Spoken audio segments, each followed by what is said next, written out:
Honey ఇద్దరు super మార్కెట్కి వెళ్ళి సామాన్లు తీసుకొచ్చేయండి. నాకు చాక్లెట్ కొంటానే వెళ్తాను. కొంటాను లేరా, ఇదిగో. స్కూటీ ఎందుకక్క, నడిచి వెళ్ళిపోతాం. స్కూటీ పెట్టుకొని నడవడం ఎందుకురా, ఎక్కువ. మళ్ళీ తిరిగి వస్తామా? రే ఎక్క. ఓం నమస్తే.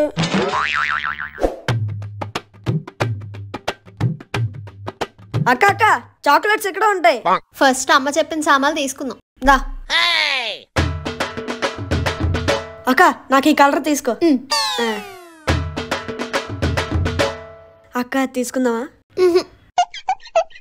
పోనీది అది బాగోదురా, అది తీసుకుందాం. తీసుకో తీసుకో. ఎంత అయిందండి? 1000 అయిందండి. 1000 రూపాయలా? ఇదంతా 150. మరి ఇది 150. చాక్లెట్ తీసేసి లిప్స్టిక్ ఇచ్చేయండి. అక్క చాక్లెట్ కొంటానన్నా. ఇదిగో చాక్లెట్. Oh no!